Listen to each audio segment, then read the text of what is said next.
Hi, and welcome back to this Monday edition of Focal Point, AFR Talk. Here's a winnable war moment for the day. This is from a CNN poll indicating that 58% of the American people oppose abortion in all or most cases. This is CNN. So 38%, according to CNN, say that abortion should be legal in few circumstances. That might include rape, it might include incest, might include life of the mother. But at any rate, they believe that there are only a few circumstances in which abortion ought to be legal. 38%, 20% say abortion should always be illegal. That's the position that I take. We never sacrifice innocent children to punish the fathers for their sins. We don't punish the children for the sins of the father. So my view is abortion ought to be illegal in every circumstance. But here's the point. 58% of the American people, few or never. Few exceptions or no exceptions for abortion. So that is the winnable war moment. We are winning the war for the minds and hearts of the American people on that subject. Now, I want to go back to the phones, 888-589-8840. You probably read about Disney cutting off the Boy Scouts at the knees because they won't have homosexual scout leaders. Here's a story from World Magazine. Boy Scouts are falling millions of dollars behind in their budget already. National Executive Board of the Boy Scouts of America met last month, and they learned that registration fees for 2013 totaled $1.76 million less than the previous year and $2.5 million less than was budgeted. In other words, people started fleeing the Boy Scout ship in 2013 once this decision was made. Trail Life, meanwhile, Trail Life USA, which is the Christ-centered alternative to the Boy Scouts, and everything you do in the Boy Scouts, if you've been in Boy Scouts and you've achieved certain merit badges and whatever, all that transfers directly over into Trail Life USA. You're not going to miss anything. It's going to be Christ-centered. It's going to be gay-free until Jesus comes back. So interesting that the Boy Scouts are already paying a huge price. You know, Disney dumped them for not being gay enough. Now the American people are leaving them for being too gay.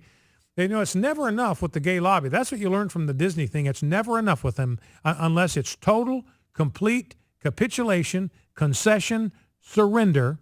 Unless you bow abjectly at the knees of big gay, you will never get any sort of concession from them whatsoever. Boy Scouts learning that in the really, really difficult way. So they're, and you know, you look at what's happened up in Canada.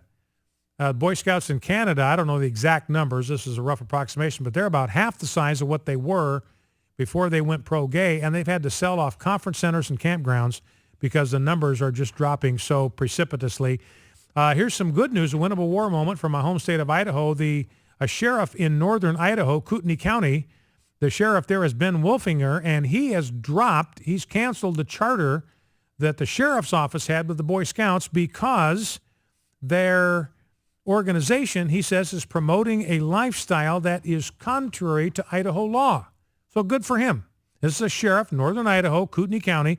Ben Wolfinger no longer going to be involved with the Boy Scouts because the lifestyle that they are promoting is contrary to public policy in the state of Idaho. Good for him. Now, real quickly, and then we'll go back to the phones, 888-589-8840. You may want to weigh in on this one, too, as we move into the next hour. We'll take phone calls on these topics into the next hour. We've been talking about courtship and dating here in the first hour here, and you've heard about this, but I want to get your reaction to this. This is a story about a New Jersey senior in high school who is suing her parents. She's suing them for support. She wants them to pay monthly support of $650 a month, and she wants them to pay her college tuition, even though she, on her own volition, moved out of the house 2 weeks before her 18th birthday. Now, she's saying she was kicked out of the house, but her parents say no, and I find her parents far more credible on this than I find her. The parents said, look, she left home. We didn't want her to leave, but she left because she didn't like the rules. The parents let's see. Her parents went through apparently some marital difficulty during the time they separated and reconciled. They apparently are back together. About that time, the daughter started getting in trouble at school. And I'm telling you, I mean, this is a completely different topic, but I mean, divorce, marital trouble among parents, I don't care how old the kid is, they're never old enough. They're never old enough for their parents to separate or divorce. They're never old enough, even if they're grown and out of the home. There's something, some miniature civilization is fragmented when that happens. And she started getting into real trouble when it looked like her parents might break up. But the parents say that she voluntarily left home. Her first name is Rachel Canning. She left home, according to the parents, because she didn't want to abide by their rules. They wanted her to be respectful. She wasn't doing it. They wanted her to keep a curfew. She refused. They wanted her to do some chores around the house. She refused. They wanted her to end a relationship with a boyfriend that her parents are convinced is a bad influence. She refused. So she told her parents just before she turned 18, look, I'm an adult. I can do whatever I want. And so she pulled out. She left home. Now, the parents had paid for her to go to a private school. They paid a lot of money to help her deal with an eating disorder. She was playing basketball. They actually enrolled her in a private school where she'd have more opportunity to get more playing time. And so 2 weeks, and she's still in high school. She's still going to this private school, and she wants the parents to pay $650 a month and commit themselves to paying for her college tuition. And the judge, I commend the judge in this case, Judge Bogard. What's his full name? I don't know what his full name is. Anyway, the judge's last name is Bogard, but he said, listen, do we want to establish a precedent where parents live in basic fear of establishing the rules of the house? She says, look, if I give this girl what she's suing for, then the precedent that I am going to be establishing is that parents are not the ones that get to establish the rules by which a household is run, but cranky, rebellious, ornery teenagers do. And he says, I am not ready to go there, so he's turned her down in the lawsuit. I'd like to know what you think about all that. 888-589-8840 would be the number to call. Peter Bogard, Judge Peter Bogard is his name.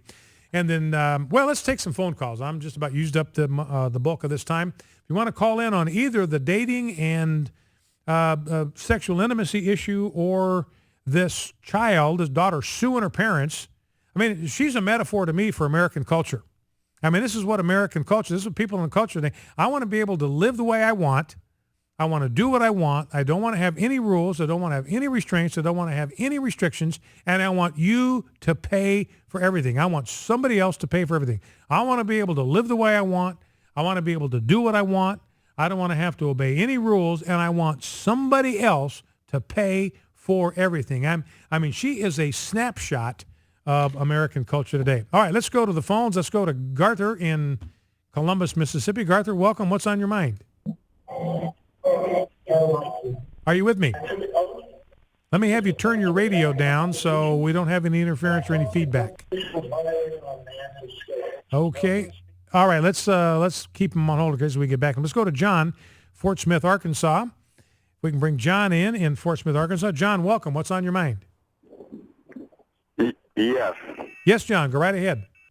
I wanted to speak about, homosexuality. All right, what do you got to say? And abortion. I was understanding that got passed about abortion got passed in the Supreme Court, and it had something to do with the Roe versus Wade thing. Am I correct or am I wrong on that? Well, I'm not sure exactly what you're referring to. There was a Roe v. Wade decision in 1973 that legalized, where the Supreme Court said you cannot make abortion against the law, so basically legalized abortion up through all 9 months of pregnancy. And in the last 40 years now, state by state, those abortion rights have been peeled back, and we're getting back to where there's more protections for human life, including in Texas, where they're requiring doctors to have admitting privileges to hospitals. And that's going to close down all but 6 abortion clinics in the state of Texas. You know, Texas is the 3rd biggest state in the union. 26 million people live there.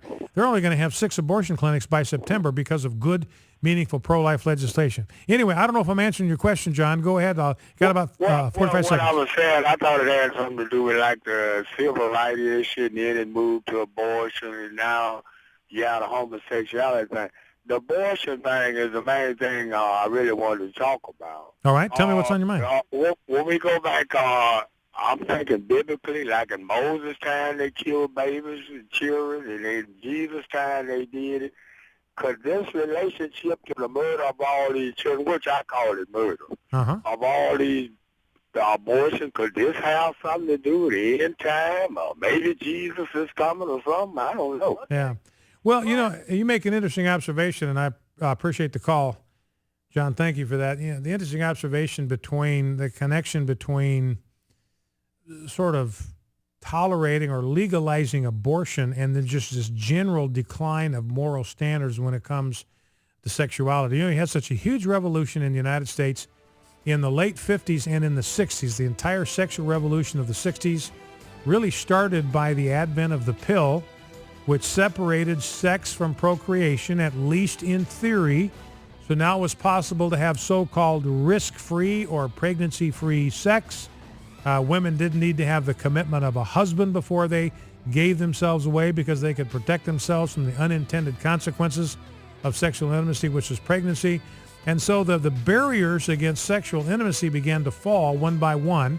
Then more and more girls get pregnant. They need to solve the problem through abortion, and eventually you have legalized abortion on demand. So it's all tied in together to this loss of sexual standards, getting to the point now where homosexuality is being tolerated and celebrated in more and more corners of our culture. Focal Point, AF4 Talk. We'll be back after the news. Don't go anywhere.